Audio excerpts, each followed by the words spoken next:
इन्होंने शायद नौकरी की तलाश नहीं की थी। करीबन 2 से 3 गवर्नमेंट जॉब्स जो हैं वो छोड़ी हुई हैं। अच्छा, छोड़ के आए? हाँ जी। त्यागी बंदे हो? हाँ, त्यागी। छोड़ी क्यों? एक रिसर्च पेपर भी है मेरे नाम पे ह्यूमन कमर्शियल्स के ऊपर।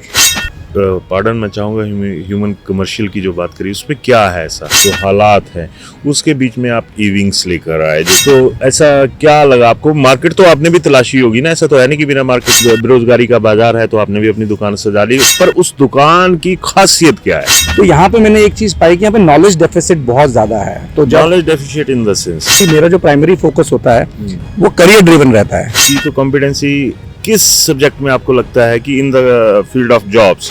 तो हिमाचल का जो कल्चर है वो डिफेंस है। तो उसमें कौन कौन से जो अहम हैं, जिस तरह नंबर 1 पे डिफेंस आ गया, बाकी कौन से हैं? तो अगर आपने इंटीग्रेटेड वो कोर्स पा लिया तो आपका इनिशियल पैकेज ही 50 लाख का है। फील्ड है, उसमें बच्चे से पहले उसके पेरेंटल साइड का जो मेकअप है वो होना जरूरी है। फ्रैंकली बात करूंगा, मैंने जिस तरह से कहा कि आप लोग भी बाजारू हो, आप लोग भी बाजार में बैठे हो, क्योंकि करियर और जॉब में बहुत फर्क है। तो हिमाचल में तो अभी तक एक भी जनरेशन ऐसी नहीं निकली है जिसने सरकारी जॉब का मोह छोड़ के प्राइवेट सेक्टर में झंडे गाड़े। 100 जॉब्स अवेलेबल है मार्केट में, 95 is in the field of private sector. तो क्या प्राइवेट सेक्टर इतना बेनिफिशियरी रहता है, ये जिस तरह से लोग समझते हैं कि जी इतना ईपीएफ जीपीएफ मिल जाएगा, उससे ज्यादा है परफॉर्म और पेरिश। आपको क्या लगता है कि जो मौजूदा दौर में सरकार की एक तरह से कहूँ कि धज्जियां उड़ रही हैं, चाहे जिस मर्जी की सरकार हो, रोजगार के मसले पे धज्जियां उड़ती रहती हैं, सोसाइटी बेस्ड, साइकोलॉजिकल बेस्ड ऐसा कुछ तरीका तैयार करें? जहाँ तक मेरे को पता है कि आपने साइकोलॉजी में भी आप पीजी हैं। बिल्कुल। हिमाचल में मैन्युफैक्चरिंग सेक्टर जो है इतना बड़ा नहीं है जितना होना चाहिए। सरकार के हाथों में देखा जाए, पॉलिसीज के लिहाज से देखा जाए, तब आएगा ना। कॉम्पिटेंट यूथ नहीं डेवलप कर पा रहे हैं। इसके लिए जिम्मेदार खुद यूथ है या फिर हालात हैं? मेजर फैक्टर है सोसाइटी की सोशल रिस्पॉन्सिबिलिटी जो है, that is more important then professional responsibility. तो जो प्रोफेशनली करेक्ट होगा वो सोशली रेलेवेंट होता है। तो तुम्हारी बुआ ये है, मामा ये है, चाचा वो है, मतलब गवर्नमेंट सेक्टर में है, तो वो एक बच्चे के ऊपर हाइप क्रिएट हो जाती है, प्रेशर रहता है। सुजान सिंह पठानिया है जी, उनका बेटे भवानी सिंह पठानिया, वो प्राइवेट सेक्टर में वो बंदा बहुत सारी जगहों पे छोटा भाई, ये बहुत जगह उदाहरण उसने सेटअप किया। कहा जाए तो सुजान सिंह पठानिया जी के वक्त में भवानी पठानिया के लिए कोई कमी नहीं थी, लेकिन बच्चे ने अपना एक रास्ता तैयार किया भवानी ने और उसके ऊपर चला। जनता जो है ना वो बिल्कुल उसी में रहती है कि जो दिल को अच्छा लगे वो एक्सेप्ट कर लो, बाकी पॉलिटिशियन में कोई मिसाल पैदा हो रही तो उसको ना करो। यूपी चले जाओ, बिहार चले जाओ, वहां पे तो आप मिल भी नहीं सकते हो अगर कोई एमएलए और एमपी है। इमोशनल ठगी में एक्सपर्ट है ये माना जाए। गाइडलाइंस आज ऑन कैमरा हैं, गाइडलाइंस यूथ को क्या देना चाहेंगे? और वादन स्वीकार करें, मैं उदय पठानिया।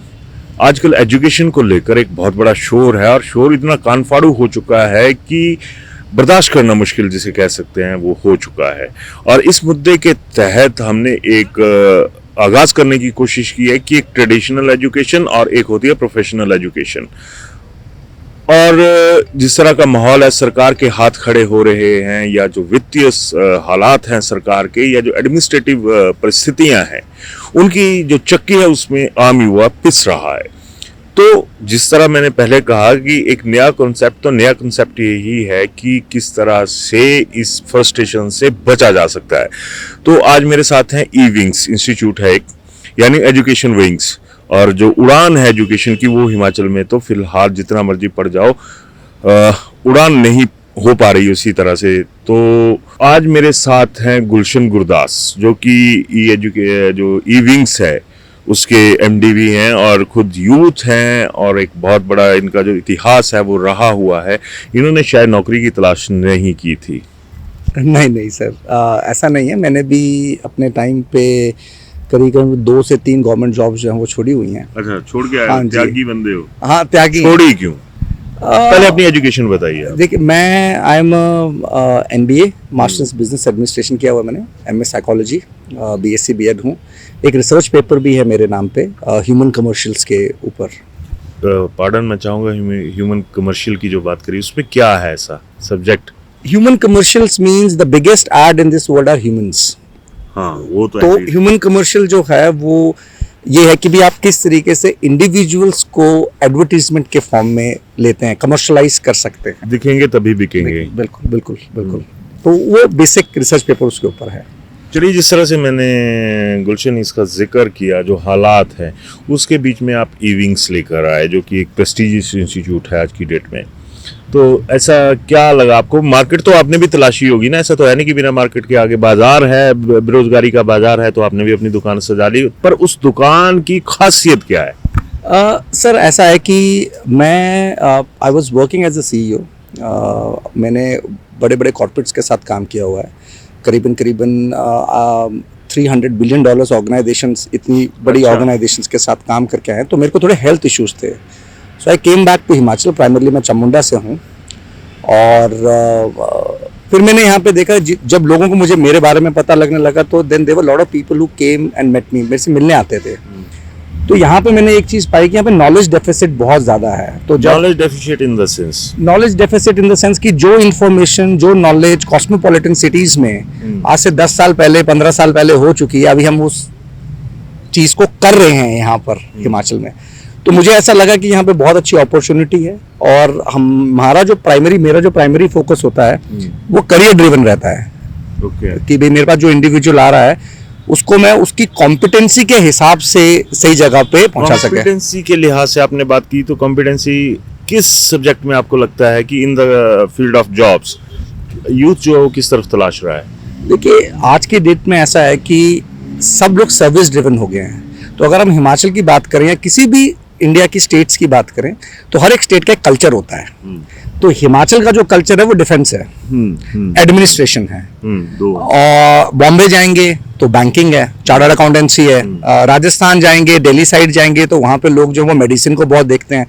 तो यहाँ पे प्राइमरली अगर जॉब सेक्टर की बात करें, तो service, defence, police, paramilitary, CDS, NDA, तो यहाँ का कल्चर हिमाचल को हर एक घर से कोई ना कोई डिफेंस में है, तो प्राइमरी लोग उस तरफ ज़्यादा देखते हैं। ओके। आप अपने इविंग्स में जो आप एजुकेशन के पंख जो है उनको फैला रहे हो, तो उसमें कौन कौन से जो अहम हैं, जिस तरह नंबर 1 पे डिफेंस आ गया, बाकी कौन से हैं? नहीं, हम लोग हर एक, मैंने जैसे आपको बताया कि हमारी अप्रोच जो है वो करियर ड्रिवन है। तो जैसे अंडर ग्रेड और पोस्ट ग्रेड लेवल की हम बात करते हैं, तो 12th के बाद अगर कोई स्टूडेंट है तो हम नीट के लिए प्रिपेयर करते हैं। CUET का पेपर है, अभी एक रिसेंट पेपर आउट हुआ है IP मैट का, तो वो पेपर जो आफ्टर 12th जो स्टूडेंट्स बिजनेस करना चाहते हैं, वो IIM इंदौर, IIM आपका रोहतक, IIM बोधगया कराता है। और वहाँ पे अगर आपने इंटीग्रेटेड वो कोर्स पा लिया, तो आपका इनिशियल पैकेज ही 50 लाख का है। अब यहाँ पे आप ये चीज को एजुकेट करने में ही टाइम लग जाता है। मेरे को ये लगता है कि जो आपकी फील्ड है उसमें बच्चे से पहले उसके पेरेंटल साइड का जो मेकअप है वो होना जरूरी है, क्योंकि बच्चा तो कहीं ना कहीं दिग्भ्रमित भी रहता है। अगर उस तरीके से देखा जाए, उसकी आज वो लेफ्टिनेंट बन रहा है, कल वो कुछ और बन रहा है, तो उन चीज़ों को देख के, ये मैं फ्रेंकली बात करूंगा, मैंने जिस तरह से कहा कि आप लोग भी बाजारू हो, आप लोग भी बाजार में बैठे हो, तो आपके पास कंसल्टेंसी के लिए पेरेंट्स का आना जरूरी है, बच्चे का आना जरूरी है? जो अंडर ग्रेड स्टूडेंट्स होते हैं, वी ऑलवेज प्रेफर कि वो अपने पेरेंट्स के साथ आए, क्योंकि जो डिसीजन मेकिंग प्रोसेस होता है उसमें पेरेंट्स का इन्वॉल्वमेंट बहुत ज्यादा है, या कोई फैमिली मेंबर ऐसा हो जो बहुत ज्यादा एजुकेटेड है, और प्रोफेशनल इनपुट जो है वो बहुत ज्यादा जरूरी होता है, क्योंकि करियर और जॉब में बहुत फर्क है। करियर जो है वो आपका जॉब ड्रिवन, करियर जो है वो आपकी ग्रोथ ड्रिवन होती है, और मैक्सिमम स्टूडेंट जो यहाँ पे देख रहे हैं वो जॉब्स देख रहे हैं। तो जॉब जो है वो एक लेवल पे आगे रुक जाते हैं। तो कई लोग जो जॉब कर रहे हैं वो भी फ्रस्ट्रेशन लेवल उनका बहुत हाई होता है, because they are not looking at careers, they are looking at jobs, तो वहाँ पे भी प्रॉब्लम है। आपको गुलशन की बातों में कुछ चीज़ें नई नज़र आ रही होंगी, इस चीज़ से इनकार नहीं किया जा सकता। तो मैं ये पूछना चाहूँगा कि हिमाचल में अभी तक प्राइवेट जो जॉब सेक्टर है उसमें भी आपका शायद कहीं ना कहीं इंटरफेरेंस रही होगी कि अलग अलग तरह के टेस्ट आते हैं। तो हिमाचल में तो अभी तक एक भी जनरेशन ऐसी नहीं निकली है जिसने सरकारी जॉब का मोह छोड़ के प्राइवेट सेक्टर में झंडे गाड़े हों। नहीं, ऐसा नहीं है। हिमाचल के बहुत सारे रिनाउंड लोग हैं जो बहुत बड़े बड़े बिजनेसेस रन कर रहे हैं, चाहे उसमें तो डॉक्टर्स की बात कर लो, इंजीनियर्स की बात कर लो, कि आज किसी बढ़िया जैसे मेडिकल कॉलेज में वहाँ पे मार्केट क्रिएट करी, फिर बाहर आके अपने प्राइवेट हॉस्पिटल्स खोल लिए, या फिर किसी जिस भी उसमें उन्होंने उम्र गुजारी है उसके बाद वहाँ पे उन्होंने वापसी कर ली। तो जो यंग जनरेशन है उसको अब प्राइवेट सेक्टर के बारे में भी तो समझना जरूरी रहेगा। आई थिंक आप बिल्कुल ठीक बोल रहे हैं। देखो, एक चीज समझना में बहुत ज्यादा जरूरी है कि अगर 100 जॉब्स अवेलेबल है मार्केट में, 95 is in the field of private sector. 5% सीटें जो हैं वो गवर्नमेंट में अवेलेबल होती हैं, और उसके लिए सब लोग फाइट कर रहे हैं। हिमाचल में 95% को 95% इज प्राइवेट सेक्टर। अब हमारा प्रॉब्लम ये है कि हम लोग वो कॉम्पिटेंसी डेवलप नहीं कर पाते हैं कि हम प्राइवेट सेक्टर में एक्सेल कर पाए, वो प्रेशर नहीं ले पाते हैं। And we look at safety and security in Himachal. जैसे मैंने अब जैसे आपको बताया कि भी गवर्नमेंट जब आई गॉट थ्रू, आज मैं टीचर होता, आज से मेरे पास कम से कम 10-12-15 साल का तो टीचिंग एक्सपीरियंस होता, लेकिन I thought that I need to do something which is quite different and creative हो, आगे बढ़ सकें, तो उस तरीके से, और शायद उसी वजह से आज मैं अपना बिजनेस सेटअप जो है वो कर पाया हूँ। तो मुझे ऐसा लगता है कि भी जो यहाँ की जनरेशन है उसको प्राइवेट सेक्टर की तरफ भी देखना बहुत ज़्यादा ज़रूरी है। और ऐसा नहीं है कि जॉब्स अवेलेबल नहीं, बहुत जॉब्स अवेलेबल हैं प्राइवेट सेक्टर में भी। अगर ओवरऑल देखा जाए तो एक कहते हैं कि करियर की सिक्योरिटी और आफ्टर रिटायरमेंट, चाहे वो प्राइवेट सेक्टर से है उसमें, तो क्या प्राइवेट सेक्टर इतना बेनिफिशियरी रहता है, ये जो जिस तरह से लोग समझते हैं कि जी इतना ईपीएफ जीपीएफ मिल जाएगा, उससे ज्यादा है? फिर नहीं, private sector is exactly same as government sector. ये बहुत लोगों का मिथ है। आपको प्रोविडेंट फंड वहां पे भी मिलता है, आपको ग्रेचुटी वहां मिलती है, they are under labour laws, they have to follow each and every, उनको सारी चीजें फॉलो करनी पड़ती हैं। जैसे रिलायंस है, मतलब मास्टरों की तरह 2 महीने की छुट्टियां नहीं मिलेंगी? नहीं मिलती हैं, नहीं लेते हैं छुट्टियां आपकी जो रेगुलर है, जैसे आपकी ईएल्स होती हैं, आपकी कैजुअल लीव्स होती हैं, you are entitled for everything. आपको मैटरनिटी लीव मिलती है 6 महीने की। जो लेबर लॉज के अंदर कानून बने हुए हैं, प्राइवेट सेक्टर उसको फॉलो करता है। जो आपका फॉर्मलाइज्ड सेक्टर है प्राइमरीली, उसको फॉलो करता ही करता है। तो ऐसा नहीं है कि भाई प्राइवेट सेक्टर में ये चीजें नहीं है, वो भी मिथ है बहुत बड़ा। ओके, अब मैंने पहले बात करी कि पेरेंटल साइड से बच्चे का मेंटल मेकअप करना और उसको उन सारी चीज़ों को समझाना, आपको क्या लगता है कि जो मौजूदा दौर में सरकार की एक तरह से कहूँ कि धज्जियाँ उड़ रही हैं, चाहे जिस मर्जी की सरकार हो, रोजगार के मसले पे धज्जियाँ उड़ती रहती हैं, तो क्या आप कोई सोसाइटी बेस्ड, साइकोलॉजिकल बेस्ड ऐसा कुछ तरीका तैयार करें? जहाँ तक मेरे को पता है कि आपने साइकोलॉजी में भी आप पीजी हैं। बिल्कुल सर, ऐसा है कि जब हम गवर्नमेंट सेक्टर की बात करते हैं तो इंडिया जो है अभी वो it is 5th biggest economy in world, लेकिन हमारी जो ग्रोथ है वो जॉबलेस ग्रोथ है। और जॉबलेस ग्रोथ है, और हमारा जो यूथ है 40% यूथ जो है वो 25 ईयर्स के पीछे ही है, 25 साल के पीछे है। अब इसके 2 से 3 कारण है। पहला सबसे प्राइमरी एम जो है हमारी ग्रोथ ना होने का, वो है स्लो मैन्युफैक्चरिंग। अब जैसे आप हिमाचल को भी देख लेंगे तो हिमाचल में मैन्युफैक्चरिंग सेक्टर जो है इतना बड़ा नहीं है जितना होना चाहिए। तो जब तक आपकी मैन्युफैक्चरिंग सेक्टर जो है वो सेटअप नहीं हो, सरकार के हाथों में देखा जाए, पॉलिसीज के लिहाज से देखा जाए, तब आएगा ना। नहीं, बिल्कुल बिल्कुल, वो सब गवर्नमेंट के हाथ में है कि मैन्युफैक्चरिंग। जैसे अभी चाइना है, तो चाइना का 31% कॉन्ट्रीब्यूशन जो है वो मैन्युफैक्चरिंग सेक्टर से आता है, तो वहाँ पे जॉब्स बहुत ज्यादा है। इंडिया में 13 है, तो 100 में से 13 रुपए आते हैं मैन्युफैक्चरिंग सेक्टर से। तो manufacturing is something that government needs to look at. जहाँ तक गवर्नमेंट सेक्टर जॉब्स की बात है, लिमिटेड हैं जॉब्स, और सारी की सारी जॉब्स सर्विस ड्रिवन है। पुलिस सर्विस है, पैरामिलिट्री सर्विस है, क्लर्क सर्विस है, आईटी सर्विस है, लेफ्टिनेंट सर्विस है, everything is service driven. So we are somewhere other moving from जो अपना ट्रेडिशनल वेज है हमारे, एग्रीकल्चर हो गया या उससे भी बहुत दूर जा रहे हैं। तो ये भी एक रीजन है जिसकी वजह से जॉबलेसनेस जो है वो बहुत ज्यादा आ रही है, और हम लोग कॉम्पिटेंट यूथ नहीं डेवलप कर पा रहे हैं। इसके लिए जिम्मेदार खुद यूथ है या फिर हालात हैं? नहीं, मल्टीपल फैक्टर्स हैं। हम लोग हर मेजर फैक्टर है सोसाइटी, माइंड मेकअप जो है। अभी जैसे यहाँ पे हमारा माइंडसेट ये है कि भाई अभी जैसे आप देख रहे होंगे यहाँ पे पुलिस की भर्ती है, यहाँ पे चली है, तो अब पूरा हिमाचल जो है वो पुलिस के लिए जा रहा है। पिछले 2 महीने से 3 महीने से दौड़ रहे हैं, सब कुछ कर रहे हैं, लेकिन do they have that ability?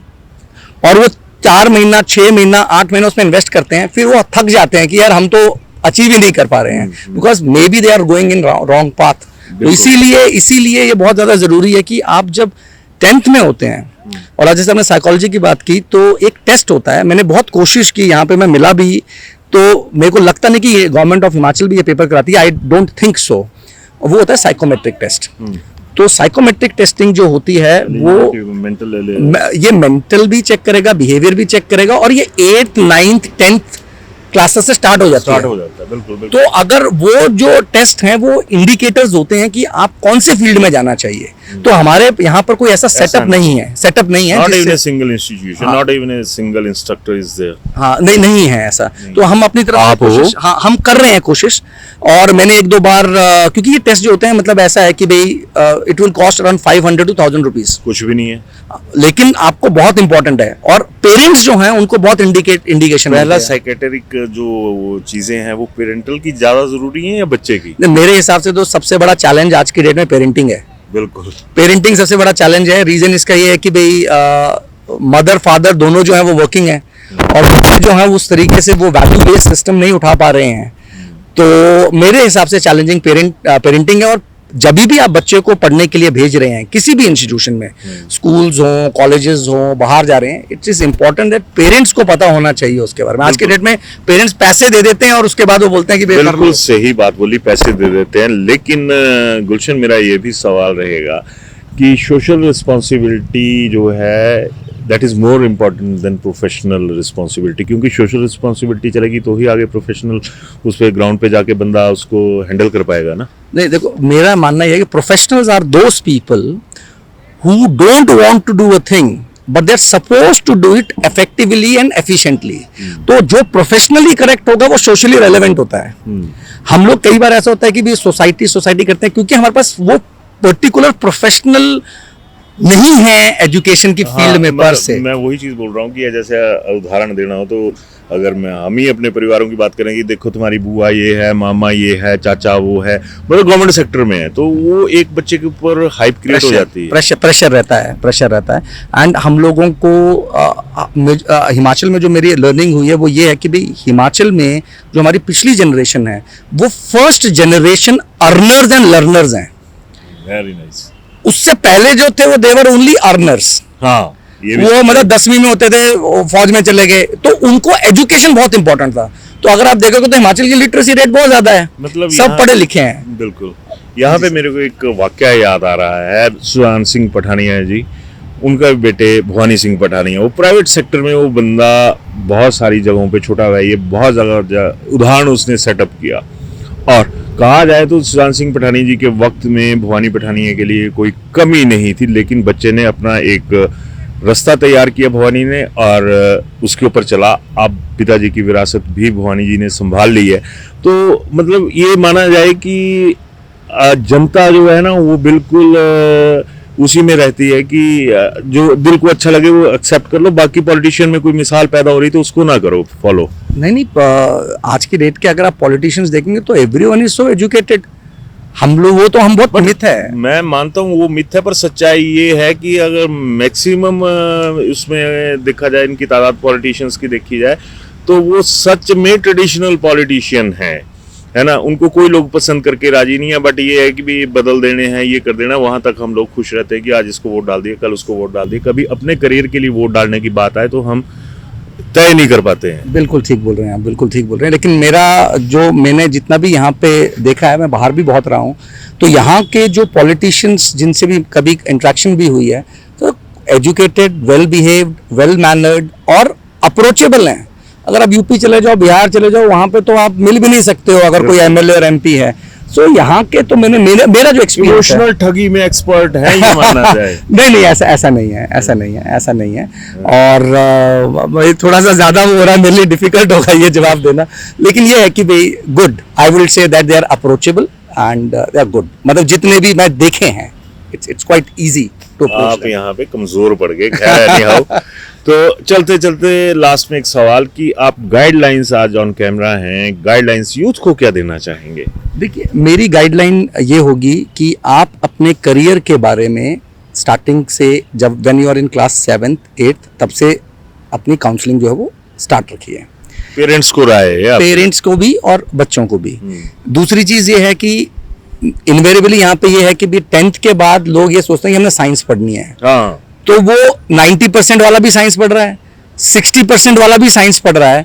तो जब 11th 12th में बच्चा होता है तो वो जो आपका कोहोर्ट बनता है, यहाँ पे जो ग्रुप बनता है, वो ठीक नहीं बनता है। तीसरी चीज ये है कि भाई जो दूसरे कोर्सेज हैं, चाहे कॉमर्स हो, चाहे ह्यूमैनिटीज हैं, बहुत ऑप्शंस हैं स्टूडेंट्स के पास। आपने अगर आज के डेट में अगर सिविल सर्विसेज करनी है तो you have to be very good in humanities, you have to be very good in economics. तो ऐसा नहीं है कि उन सब्जेक्ट्स की रेलेवेंस जो है वो नहीं है। और मेंटल साइड से क्या आर्ट्स कर रहा है, क्या कॉमर्स कर रहा है, साइंस साइड? नहीं, मैंने ये देखा है। और एजुकेटेड लोग, काफी एजुकेटेड लोग ऐसे कमेंट पास करते हैं। काफी एजुकेटेड लोग ऐसे कमेंट पास करते हैं कि यार साइंस मतलब साइंस, एक तो स्टिग्मा। हाँ, बस स्टिग्मा है यहाँ पर है। अगर आप शायद महाराष्ट्र जाएं, दिल्ली जाएं, तो वहां पे लोग ऐसा नहीं करते हैं।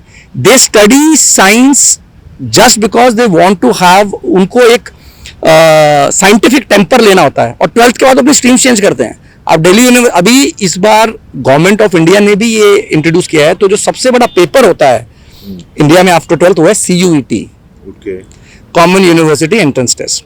तो इस बार उसमें ये चेंजेस आए हैं कि अगर आपने 12th में कोई सब्जेक्ट नहीं पढ़ा है और आप 12th के बाद वो सब्जेक्ट पढ़ना चाहते हो, तो आप वो पेपर को दे सकते हो। CUET का पेपर सबसे बड़ा है। उसके बाद जैसे आपका नीट का पेपर है, उसमें भी बहुत सारे चेंजेस आए हैं इस बार नीट के पेपर में भी। तो पहले 200 मार्क्स का पेपर होता था, इस बार 180 मार्क्स का है। पहले 3 hours 20 minutes का पेपर होता था, अब 3 hours का है। तो बहुत सारे चेंजेस जो हैं वो आ रहे हैं, और हमें अवेयर रहना जो है वो बहुत ज़्यादा ज़रूरी है। जो पेरेंट्स हैं खास करके, और जो बच्चे हैं, क्योंकि अभी एग्जामिनेशन टाइम चला हुआ है, स्कूल के एग्जामिनेशन चले हुए हैं, कॉलेज के एग्जामिनेशन चले हुए हैं, और इसी टाइम पे जो पेपर है वो आउट होते हैं। तो it is very important from parent side कि वो उन चीज़ों को पकड़ के रखें। ठीक है, तो लास्ट मैसेज आपका आ गया? बिल्कुल आ गया। क्लोजर कोई? क्लोजर कोई नहीं है। चलो, इविंग्स है, जब पंख है तो क्लोजर कहाँ से होगा? और आज जिस तरह से गुलशन गुरदास ने अपना पग बताया है, जो नई दुनिया है, उससे एक बात तो सामने आ गई कि अब सरकारी नौकरियों के पीछे भागना छोड़िए। अगर भागना है तो भागिए, जरूर भागिए, हक है आपका उसके पीछे भी भागना, लेकिन अल्टरनेट जरूरी है। सामान्य भाषा में कहूँ तो जो मेरी आदत है अक्सर कि बीजेपी में करियर खत्म होता हुआ दिखता है तो कांग्रेस में भाग जाते हैं, कांग्रेस में करियर खत्म होते हुए दिखता है तो बीजेपी में भाग जाते हैं। ये भी प्राइवेट सेक्टर है, जो पॉलिटिकल सेक्टर है, प्राइवेट लिमिटेड कंपनियां बन चुके हैं। फिर हम लोगों को क्यों इतना ज़्यादा ये हो जाता है कि हम बड़े एक संकुचित से एरिया जो है, एरिया ऑफ ऑपरेशन है, उसी में अपनी एनर्जी वेस्ट करते हैं, अपने बच्चों की एनर्जी वेस्ट करते हैं।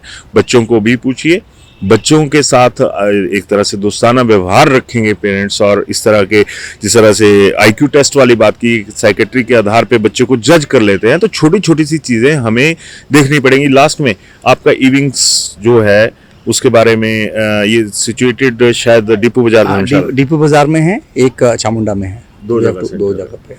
एनी हो, मैं नहीं कहता, मैं इनकी ब्रांडिंग नहीं करता, लेकिन इतना सा जरूरी है कि अगर आप अपने बच्चे के लिए ऐसे टेस्ट, जरूरी नहीं कि इनके पास करवाइए, ये भी बाजार में बैठे हैं, बाजार में और दुकानदार भी बैठे होंगे, तो जो अच्छा लगे वो टेस्ट जरूर करवाइए, इससे पहले कि आप अपने बच्चों को उन टेस्टों में धकेल दें जिनसे उनकी उम्मीदें जुड़ी हों और उम्मीदें ध्वस्त हों। सिस्टम में क्या होता है वो भी चीज़ है, प्राइवेट सेक्टर मांगता है बेनिफिशियरी पार्ट, कि आप जितना बेनिफिट देंगे उतने ही तरक्की आपकी होती चली जाएगी। और यहाँ पर जो हमारा एडमिनिस्ट्रेटर है या हमारी एडमिनिस्ट्रेशंस हैं, उनके लिए एक बात बहुत मजबूत हो चुकी है कि ये लोग गिव एंड टेक, इधर भाई भतीजावाद, उस पर चलते हैं, लेकिन प्राइवेट सेक्टर में काबिलियत बोलती है ना।